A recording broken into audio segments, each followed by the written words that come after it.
Just let him die, baby. We can finally be together. They thought he was gone. They unplugged the city from him before the machines ever did. For years, Kwon Jae-min had been a name spoken quietly in Atlanta, not shouted, not feared loudly, but respected in the way storms are respected. You didn't challenge storms. You waited for them to pass. Then one night, the storm fell silent. A single gunshot outside a Korean karaoke bar on Buford Highway. No witnesses, no suspects, no retaliation. Just a body carried through emergency doors while men in expensive suits spoke into phones that never rang twice. Now the man who ruled half the city lay motionless beneath white hospital lights, and everyone believed he was gone. Everyone except him. He couldn't open his mouth. He couldn't move a finger. He couldn't even breathe on his own. But he could hear. Every sound landed in perfect clarity. The ventilator's mechanical sigh, rubber saws against polished tile, the squeak of latex gloves snapping into place. And the voices, always the voices. Brain trauma severe, motor cortex compromised, minimal activity. Prepare family for non-recovery. He screamed inside his skull. Nothing moved. The prison had no walls, only flesh. Night shift, 11:42 p.m. Deborah Williams hated quiet hospitals. Quiet meant waiting. Waiting meant watching numbers and hoping they stayed numbers instead of alarms. The ICU tonight felt different. Too many men who weren't family. Too many eyes that didn't belong in a place meant for healing. The charge nurse slid a file toward her without meeting her gaze. Private patient. Room 1847. You're assigned. Deborah frowned. Private meant trouble, rich trouble, or dangerous trouble. She read the name. Kwon Jae-min, 32, gunshot wound ahead. Her eyes lifted. The Kwon Jae-min? The charge nurse gave the tiniest nod. Administration wants zero mistakes. Outside the room stood 3 men in black suits. Not security. Not police. They watched her badge before they watched her face. One stepped aside only after memorizing her name. Inside, machines hummed softly around a man who looked less like a patient and more like someone paused mid-sentence. He was young, too young for the stillness. Sharp jawline, pale skin, dark hair falling over a bandaged forehead, and his eyes, half open, not rolling, not drifting, looking. Deborah slowed. Coma patients didn't look. She waved a hand across his vision. Nothing, but something prickled along her spine. "All right, Mr. Kwon," she said gently, beginning her checks. "I'm Deborah. I'll be your audience tonight, since you clearly can't complain." She checked pupils, vitals, brain pressure monitor. Stable. Impossible. A head wound like this should have chaos in the numbers. Instead, calm. Too calm. 1:03 a.m. The woman arrived like she belonged on a magazine cover, not a hospital ward. Perfect makeup blurred into tear streaks. Designer heels clicking too sharply for grief. She rushed to the bed. "Baby, I'm here." Deborah stepped back. "Are you family?" "Girlfriend," she whispered, gripping his hand. Her voice trembled convincingly, but her eyes did not. They calculated, measured. Deborah moved to the workstation, but didn't leave the room. Policy required monitoring. Instinct demanded witnessing. The woman leaned close to his ear. Her lips brushed his temple. Soft, tender, deadly. And then she whispered, "You're never waking up." Finally, "I'm free." Inside the unmoving body, something detonated. He heard every word. He understood every betrayal. He tried to move. Nothing. Only darkness pressed tighter around his thoughts. Deborah froze at the computer. Had she imagined it? No. The tone hadn't been grief. It had been relief. She approached the bed after the woman left, and that's when she saw it. His gaze wasn't fixed anymore. It was angled toward her. Her breath slowed. "Okay, that's weird." She stepped directly in front of him. "If you can hear me, look up." Nothing. She shook her head and turned away. In the reflection of the window, his eyes moved upward. She spun back around. Her pulse thundered. "Look down." Down. Her hands trembled. "No way." She grabbed a penlight. "Look at the door." Eyes shifted. Deliberate. Controlled. Alive. Deborah staggered back into the chair. Oh my God, you're trapped. A tear slid from the corner of his eye. Not reflex. Reaction. He wasn't unconscious. He was buried. 3:12 a.m. She locked the door, then dragged the chair beside his bed. All right, she whispered. We're going to figure this out. She grabbed a notepad. One lookup means yes. Down means no. Up. You understand me? Up. Her throat tightened. How long have you been awake? Up. Pause up. Days. He'd been listening for days. Doctors discussing him. Staff ignoring him. And her. He waited until she noticed. Her voice softened. I'm sorry. You were alone. His eyes shimmered again. Not alone anymore. The next nights built a language. Slow. Painfully slow. But human. She learned he couldn't feel pain. Could hear everything. Hated the feeding tube taste. Preferred when she talked instead of silence. She told him about her parents. Her failed relationships. Her terrible cooking. He listened. The only listener who never interrupted. And when she laughed, his eyes warmed. 1 week later, the girlfriend returned. Deborah watched carefully. The performance began again, gentle touches, trembling voice. Then the whisper, tomorrow I sign the papers. They'll let you go peacefully. Deborah's blood ran cold. After she left, Deborah rushed forward. Does she have legal authority? Down. Is she trying to kill you? Up. The air thickened. Someone helping her? Up. He looked toward the door. Someone close.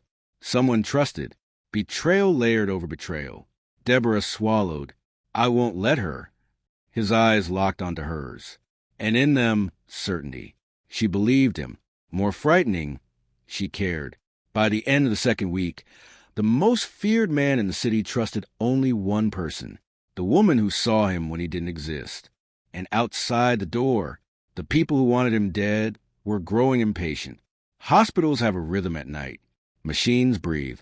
Lights dim, but never sleep. And secrets grow louder when people believe no one is listening.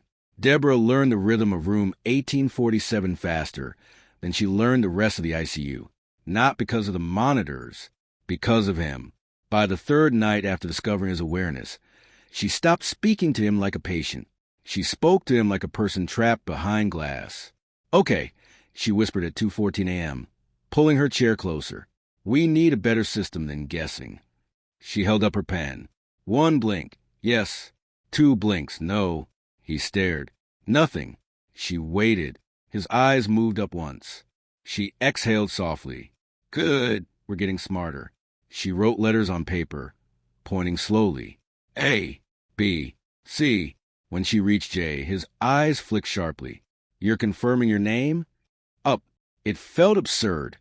Learning to communicate with man the city feared using a kindergarten method, but slowly meaning formed. Painfully slow, but precise. She learned. He remembered the shooting. He didn't see the shooter. He knew the motive wasn't random. And most importantly, he was waiting. The waiting ended 4 nights later. 11:38 p.m. The girlfriend returned. Deborah now knew her name. Lena Park. Influencer. Lifestyle brand deals. Perfect public image. Perfect lies. She brought flowers this time. White lilies. Funeral flowers. Deborah stayed, charting near the window, but watched through the reflection. Lena leaned close. Her voice was softer than before. Not loving. Confident. They're asking questions now, she whispered. You should have died that night. Inside the unmoving body, fury burned. Deborah's fingers froze on the keyboard. You were supposed to bleed out before the ambulance came. But that idiot panicked. She smiled faintly. Don't worry. I'll fix it tomorrow. She kissed his forehead. Deborah moved before she realized she had decided to. Visiting hours are over. Lena turned slowly. Her eyes evaluated Deborah, not annoyed, not embarrassed. Threatened. You seem very attached to him, nurse. ICU policy. Lena's smile was thin. Careful. Some patients bring danger with them. She left. Deborah waited 10 seconds, then rushed to the bed. Was she involved in the shooting? Up. Her stomach dropped. She thinks she'll die tomorrow? Up. How? His gaze shifted toward the foreline. Deborah followed it. Clear fluid. Normal drip. Except her heart skipped. The medication schedule didn't match the order. Someone had added something earlier. Someone inside. She grabbed the chart tablet. Medication administered at 7 p.m. Signed by E. Carter, RN. Deborah frowned. Emily Carter was day shift pediatrics. She shouldn't even be on this floor. Her pulse accelerated. You're not just in danger from outside, she whispered. Up. You're being killed slowly. Up. 2:02 a.m. Deborah called a pharmacy under the excuse of clarification. The dosage recorded would not kill immediately. It would stop the heart, quietly during the night. Look natural. Her hands shook after hanging up. He had heard his own murder plan and waited silently for someone to notice. She pulled her chair close.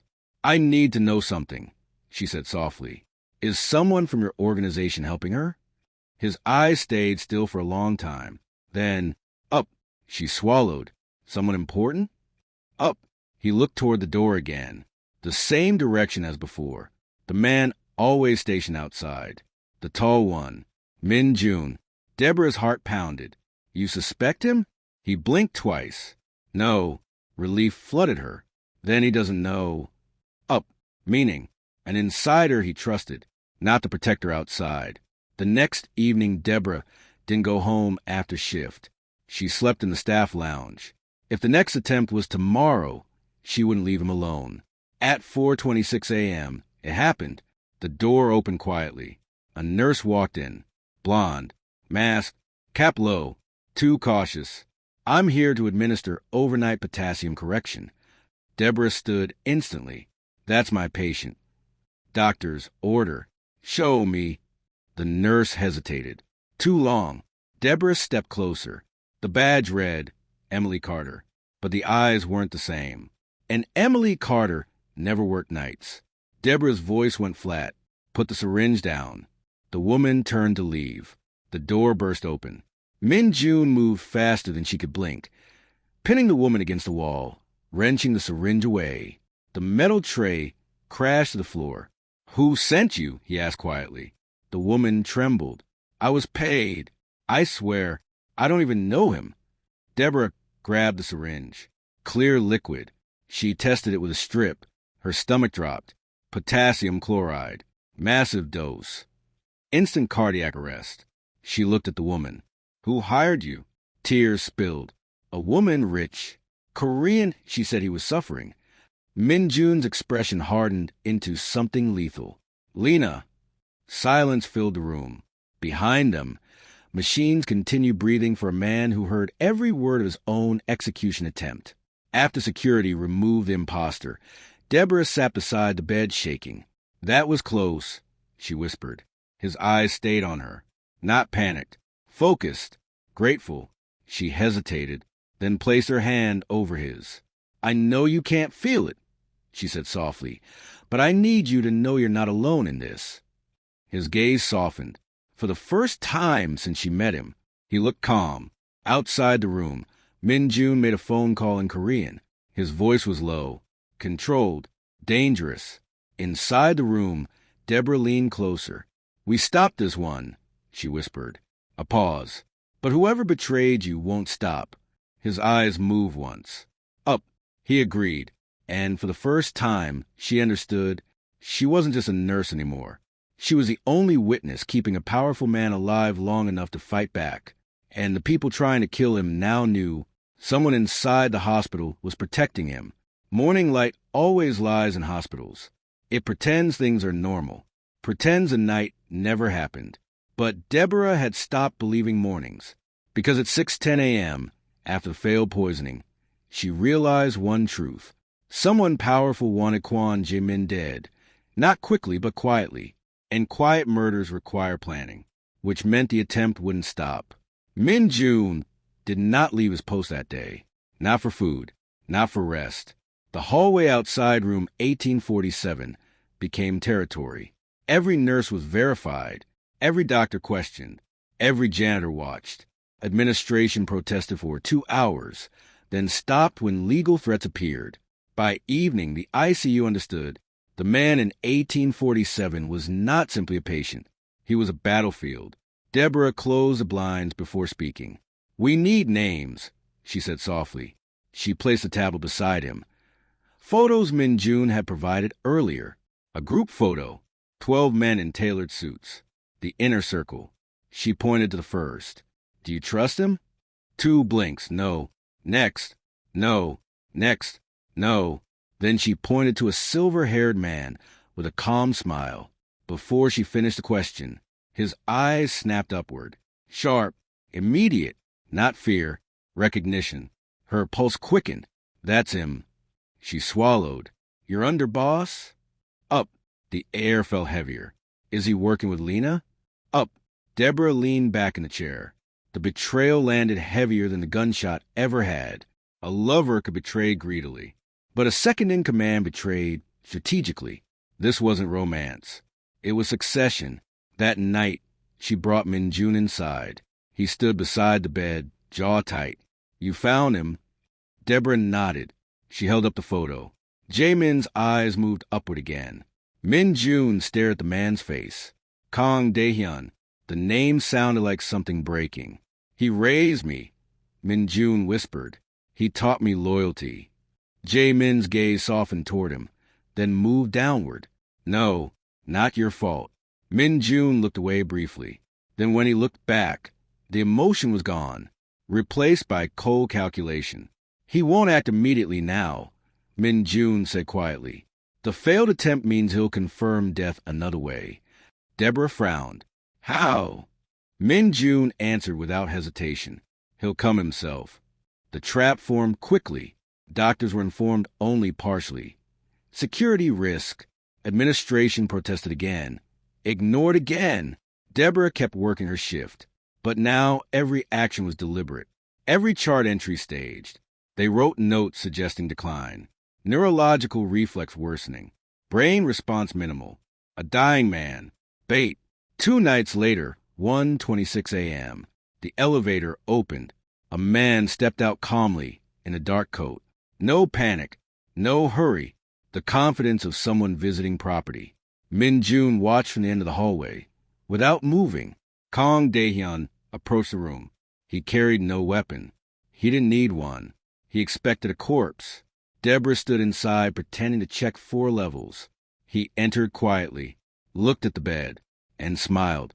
Not warmly, not sadly, relieved. "Poor boy," he murmured in Korean. "You built an empire you couldn't keep." Deborah kept her head down. His voice softened near Jaemin's ear. "You were always too sentimental. You trusted loyalty instead of control." He leaned closer. "Thank you for dying. It saved me effort." Jaemin's heart monitor remained steady. Perfectly steady. The man continued. "I'll take care of the organization. And Lena, she's useful." Deborah's fingers tightened around the chart tablet. Min Jun stepped inside. Kang Daehyun turned, surprised, then suspicious, then slowly, concerned. "Why are you here?" he asked. Min Jun said nothing. Deborah looked at Jaemin. His eyes moved upward. Once. Signal. She pressed a call button. Footsteps approached fast. Security. Witnesses. No escape. Kang Daehyun finally sensed it. He looked back at the bed, and for the first time, Jaemin's eyes looked directly at him. Focused. Alive. Understanding exploded across the older man's face. "You..." His sentence never finished. Police entered. Statements lasted hours. Attempted murder. Conspiracy. Medical interference. Kang Daehyun stayed silent. But silence didn't matter. The confession had already been spoken aloud, and Jaemin had heard every word. When the room emptied near dawn, Deborah sat beside the bed again. "It worked," she whispered. His eyes moved toward her. Relief, not triumph. Relief, because for the first time since waking inside the darkness, the threat outside matched the one inside, and now both were exposed. She hesitated, then said quietly, "You waited," instead of warning earlier. His eyes moved slowly. "Up. Yes, you needed proof. Up. And you trusted me to help you survive long enough to get it." He held her gaze. Longer this time. The silence felt different now. No longer nurse and patient. Now, allies. But one problem remained. The most dangerous one. Deborah remembered Lena's last words. She didn't want control. She wanted freedom. And people desperate to escape do reckless things. Arrests do not end danger. They expose it. By sunrise, Kang Dae-hyun was in custody. Calm, silent, calculating even in handcuffs. But Deborah understood something the police didn't yet. The conspiracy had never depended on just one person. It depended on timing. And Lena Park still had none of the things you wanted. No power, no money, no escape, which meant she had nothing left to lose. That afternoon, the hospital tried to return to routine. Administrators smiled nervously. Doctors resumed rounds. Staff pretended room 1847 was just another ICU bed, but the air felt wrong. Too quiet. Storm quiet. Deborah ended her day's shift and stayed anyway. She told herself it was paperwork, but she didn't go home, because instinct said the story wasn't finished. 7:48 p.m. Min Jun stepped into the room. She hired a lawyer, he said. Deborah glanced at Jae-min. His eyes followed every word. Bail, she asked. Min Jun shook his head. No, but she requested a final visit. Deborah stiffened. No, she insisted. Police-approved supervised contact. Her chest tightened. People confess when they think they've lost, she said softly. Min Jun's expression darkened. Or they destroy what they cannot keep. 9:12 p.m. 2 officers escorted Lena into the room. No makeup, no designer clothing, no performance. She looked smaller, but more dangerous. Her eyes went straight to Jae-min, and for the first time, uncertainty flickered across her face. You're still alive, she whispered. Deborah stood beside the monitors. I'm staying. Lena didn't argue. She walked closer to the bed. For several seconds, she just stared. Then she laughed quietly. You always ruin my plans. No reaction from his body, only the steady rhythm of machines. Her voice trembled, not with sadness, but rage. You were supposed to die that night. Silence. Do you know what it's like living beside a man everyone fears? A man no one touches except me, but I never own anything. Her hands tightened at her sides. I waited years, and the moment I could finally be free, you survived. Deborah watched carefully. Lena leaned closer and lowered her voice. If you can hear me, this is the last time I'll ever be near you. Her hand moved suddenly. Fast. Too fast. She yanked the ventilator tube loose. The monitor screamed. Officers lunged forward. Deborah reacted before thought. She shoved Lena back and grabbed the tube, and froze, because Jae-min's chest moved. Once, alone, without the ventilator. The room went still. Another breath. Weak, shallow, but his. Deborah stared. No way. His fingers twitched, barely visible, but undeniable. Min Jun stepped forward slowly, disbelief cracking his composure. Hyung. Jae-min's lips trembled, dry, broken, unused for weeks. Air scraped through his throat. A sound formed, not mechanical. Human. Stop. Everyone froze. Lena's face drained of color. You. His hand lifted a fraction from the bed. Pain crossed his eyes, but also iron will. He forced the word out again. Enough. Security pulled Lena away as she screamed. But he wasn't looking at her anymore. He was looking at Deborah. And she realized he hadn't fought to wake for revenge. He'd fought to speak before she could be hurt. Doctors rushed in. Ventilator reinserted. Vitals stabilized. Controlled chaos. But the truth was irreversible. He wasn't locked inside anymore. The prison door had opened. 2 hours later, the room quieted again. Dim lights. Soft machines. Deborah sat beside him. You came back fast, she whispered. His eyes shifted toward her. Aware. Present. Alive. His hand moved weakly. Searching. She placed her hand in his. He tightened his fingers, barely, but intentionally. Her throat tightened. You waited until it was safe. A slow blink. Yes, Another breath scraped from his throat. You stayed? Deborah smiled faintly. I said I would. His gaze held hers, longer than ever before, and for the first time, there was no translation needed. Outside the room, Min Jun stood watch, but now not guarding a dying leader, guarding a man returning, a man who had heard every betrayal, every lie, every confession, and would soon decide what came next. Recovery did not arrive like a miracle. It arrived like work. Slow, painful, humiliating. The man who once controlled entire streets now struggled to lift a cup. Every movement trembled. Every word scratched his throat raw. But he never complained. Deborah noticed that first. Not strength, control. He treated therapy like negotiation. Observe, calculate, endure. 3 days after he spoke, the ventilator came out for good. He breathed on his own, weakly but steadily. His first full sentence took nearly a minute to form. Min Jun stood beside the bed, unable to hide relief. You scared everyone, he said quietly. Jae-min's voice was rough sand. Necessary. Deborah raised an eyebrow. Almost dying was necessary. His eyes shifted to her. Waiting was... She understood immediately. You needed them to expose themselves. A faint nod. Min Jun exhaled slowly.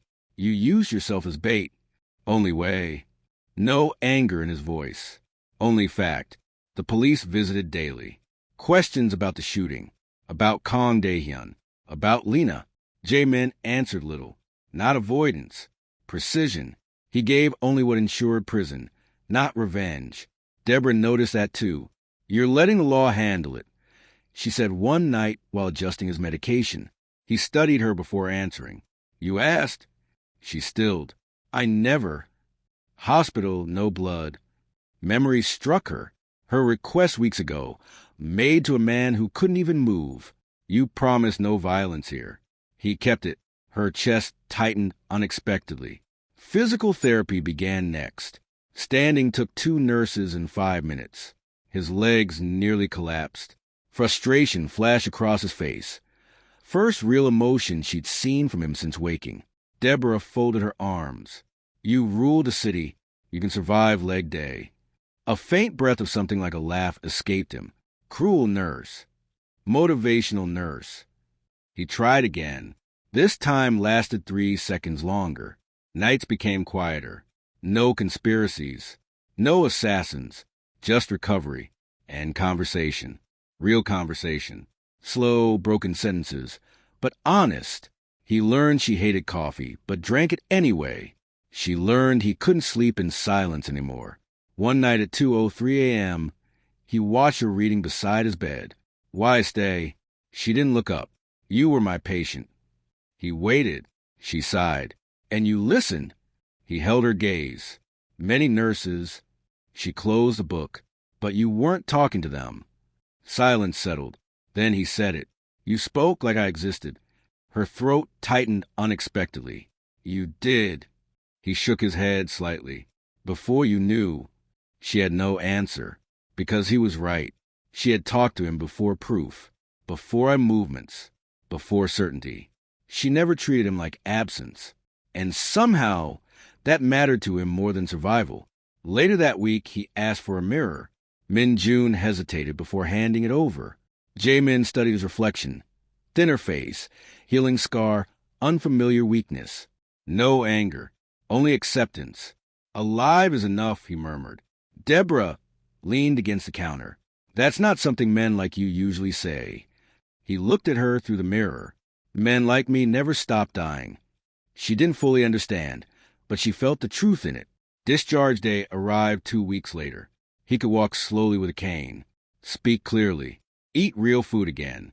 The room felt strangely empty as nurses removed equipment. Deborah completed paperwork at the desk. You'll have outpatient therapy, she said without looking at him. Medication schedule, restricted activity. Silence. She looked up. He was watching her, not the room, not the door. Her. Coming back tonight? He asked. She blinked. I work here. He shook his head faintly. For me? The question hung heavy. She answered carefully. You won't be my patient anymore. A pause. I know. Another pause. Still want you there. Her heartbeat quickened unexpectedly. That's not a medical request. Not medical. The air shifted. For the first time, the future existed outside the hospital, and neither of them knew the rules there. Min Jun entered with discharge papers. The car is ready. Jae-min stood slowly. Before leaving, he turned back to Deborah. Words came easier now. I waited to wait, because once I moved, the world would move with me. She held his gaze. And now, he answered quietly, now I choose what moves first. His eyes didn't leave hers, and she understood. He hadn't stayed alive only for revenge. He had stayed alive to decide what mattered after survival, and somehow she had become part of that decision. Hospitals end stories. Real life begins at the exit doors. The day Kwon Jae-min left Emory, the sky was painfully normal, bright, clear, indifferent to the weeks that had nearly erased him. Men waited beside black cars. Phones rang quietly. The world he ruled had not paused for his recovery. It had only held its breath. Deborah stood near the entrance desk, pretending to review charts she wasn't reading. She told herself she was just making sure discharge procedures were followed. She told herself she wasn't waiting. The elevator opened. Jae-min stepped out slowly, cane touching tile with a soft, steady rhythm. He no longer looked like a patient. He looked like a man rebuilding gravity around himself. People moved instinctively aside. Power was returning, not loud, not dramatic, simply recognized. Min Jun spoke with security near the door, giving instructions. Jae-min's gaze searched the lobby once, then found her. He walked over. No guards followed. For the first time since she met him, he approached alone. You should be resting, Deborah said quietly. You should be sleeping, he replied. She exhaled a faint laugh. That's not my schedule. A small silence settled, heavier than any ICU night. He looked around the hospital lobby. Strange, he said slowly. I heard this place for weeks, but never saw it. She studied his face. Better than you imagined? He shook his head. Louder. Then his voice lowered. Harder to leave. Her fingers tightened around the chart folder. You're not a patient anymore. No, he said. Another pause. That's the problem. Outside, engine started. Life waiting. Decisions waiting. The old world ready to reclaim him. He looked back at her. I spent weeks unable to move, he said. Had time to think. She didn't interrupt. I built power by controlling fear, he continued. Then I lost everything. Voice, body, command. His gaze held steady. And the only person who spoke to me had nothing to gain. Her throat tightened slightly. That's called doing my job. He shook his head faintly. No, others did their job. A beat. You chose to stay. She forced a lighter tone. So what happens now? You go back to running the city, and I go back to night shift pretending none of this happened? He didn't answer immediately. Instead, he asked quietly, what do you think I want? She met his eyes and didn't deflect. Control, she said. Stability and revenge. He held her gaze. Before, yes. He shifted his cane slightly. While I couldn't move, the world kept going without me. A small breath, and I realized something. Survival changes value. She waited. He spoke simply. I don't want to return to the man who needed everyone afraid. The statement landed heavier than any confession. People don't just walk away from that life, she said softly. I'm not walking away. He paused. I'm changing how I stand in it. Min Jun approached but stopped several steps away, giving distance intentionally, respecting something unspoken. Jae-min turned back to Deborah. You asked me not to bring violence into hospital. Yes, I kept that promise. You did. His voice lowered. I want to keep the next one too. Her heart beat slower, careful. What promise? He answered plainly, that the life I build from now on won't require you to look away from it. Silence, the honest kind, not dramatic, real. She studied him. Not the feared reputation, not the survivor, just a man who had listened in darkness for weeks. You can't become harmless overnight, she said. I won't pretend to, he replied. Another step closer. but I can choose what matters first. His eyes didn't waver. You. The word didn't sound like a confession. It sounded like a decision. She looked toward the glass doors, toward the waiting cars, the world she never belonged to, then back at him. You realize I'm not impressed by power, she said. I know. You can't solve problems the way you used to. I won't. You'll fail sometimes. A faint breath of a smile. Probably. She searched his face for hesitation. There wasn't any. Not stubbornness. Not obsession. Choice. Carefully made. She stepped closer. Not romantic. Not dramatic. Just near enough that the hospital noise faded. I won't be part of your world if it turns back into what it was, she said quietly. He nodded once. Then I won't let it. A long moment passed. Then she asked, and if it does? He answered without pause. Then I lose you. No defense. No argument. Just consequence.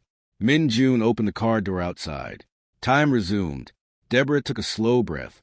You spent weeks trapped inside your body, she said. Yes. And the first thing you do after freedom, she hesitated, is choose something uncertain. He looked at her steadily. I already know what certainty feels like. A beat. It's silence. She finally smiled. Small. Real. Then start with coffee, she said. Normal people start with coffee. His expression softened. I don't like coffee. You learn.